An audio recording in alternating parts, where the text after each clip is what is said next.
Jeudi 14 septembre 2023, mesdames et messieurs, bonsoir. Bienvenue à cette édition du journal autour de l'actualité environnementale sur Planète Terre à Terre TV.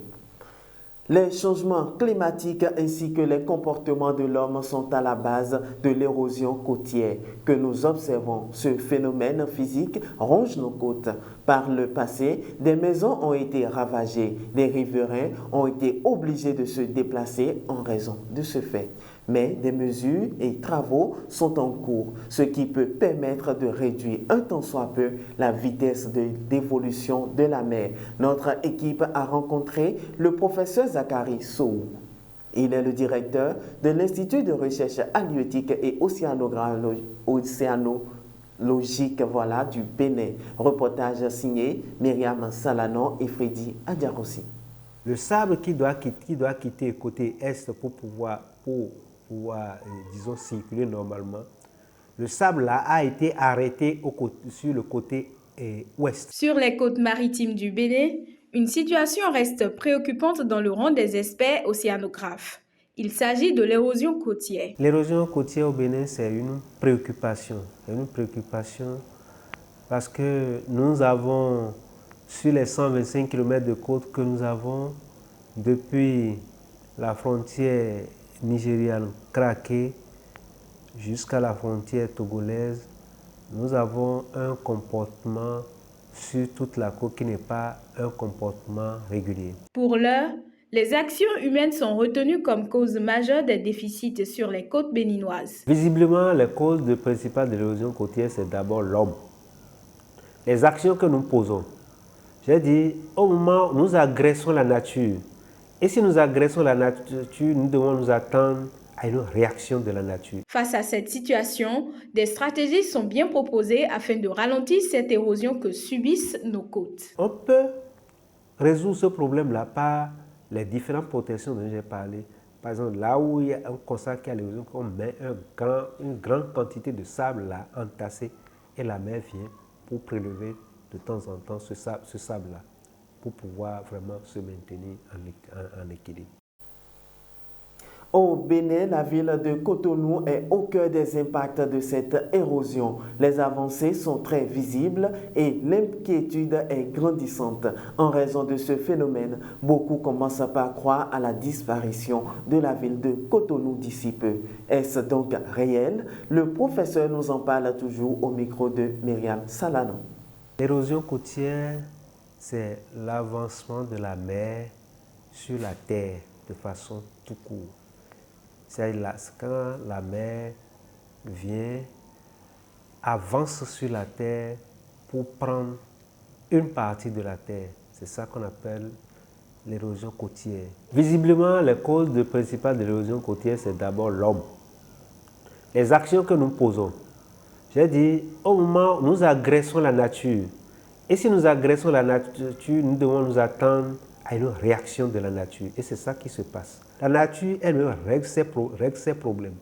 Mais dès que l'homme intervient, l'homme l'amplifie et la mer est obligée, ou bien l'océan, du moins ce que nous avons ici, est obligé de réagir pour répondre à ces attaques de la part de l'homme. Donc, c'est l'homme qui est au centre de tout. C'est l'homme qui construit. Et à partir de ce moment, nous avons les conséquences et l'homme commence par courir pour dire comment il faut faire pour régler. On ne peut pas, moi par exemple, on ne peut pas dire tout de suite que Cotonou va disparaître d'ici 10 ans. Non. Ça là, on ne peut pas le dire. Parce qu'avec les efforts qui sont faits aujourd'hui, visiblement, on a des résultats.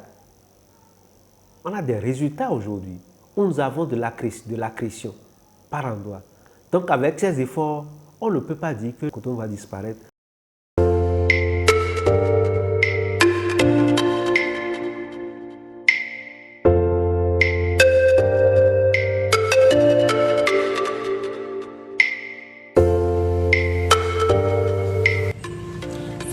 Terre, le bonheur dans la nature. That feels good!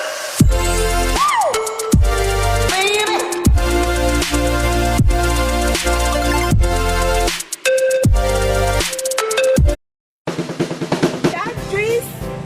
naturel, toujours jadis.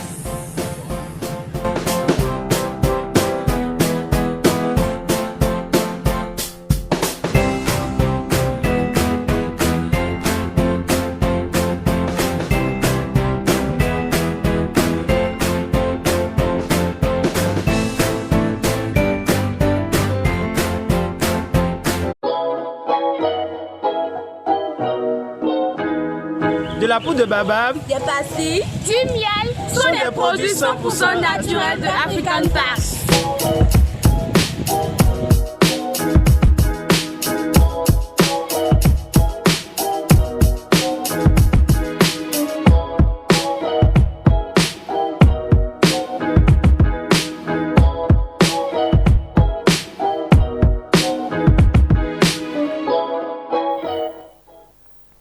ASBL Viami a organisé un atelier visant à renforcer les capacités des organisations de la société civile ainsi que les médias. À travers cet atelier, les acteurs se sont entretenus au sujet des stratégies nationales de financement et de la recherche en santé et développement au Bénin. Voici l'impression de quelques participants et la présidente de ASBL Viami.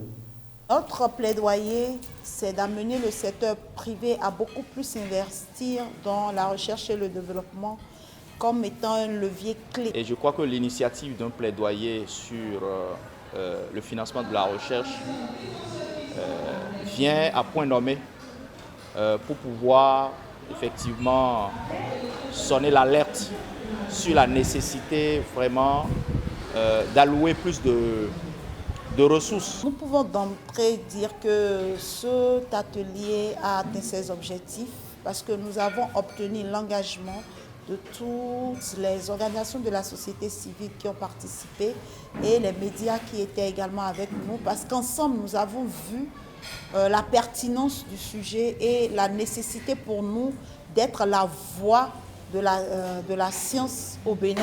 Pour moi, l'appel, c'est que tout un chacun, à divers niveaux, nous puissions réellement nous concentrer sur l'investissement en ce qui concerne la recherche pour qu'on puisse rapidement atteindre les objectifs de développement durable qui s'imposent à nos États. Il est de notre responsabilité en tant qu'acteur des médias et en tant que médias de pouvoir donc amener les gouvernants à effectivement pouvoir allouer les ressources qu'il faut afin de vraiment mieux financer la recherche pour répondre donc aux défis et aux besoins donc des populations. Page internationale à présent. L'année dernière, la France n'a pas réellement atteint ses objectifs climatiques. Voilà la conclusion du dernier rapport de l'Observatoire Climat-Énergie publié ce 14 septembre. À l'aide de plusieurs graphiques et de données provisoires, il montre l'évolution des émissions nationales de gaz à effet de serre en 2022. Par rapport à ce qui était prévu dans les budgets carbone, des sortes de plafonds d'émissions fixés dans les stratégies nationales bas carbone en 2015, puis revisités en 2019. Mesdames et messieurs, c'est la fin de ce journal télévisé dédié à l'actualité environnementale. Prenez l'habitude de nous suivre sur notre chaîne Terre à Terre Bénin sur Facebook et YouTube et www.planète-terre-à-terre-tv.bj, notre web TV. N'oubliez surtout pas de vous abonner, d'aimer et de partager nos vidéos. Protégez l'environnement parce que l'environnement, c'est vous.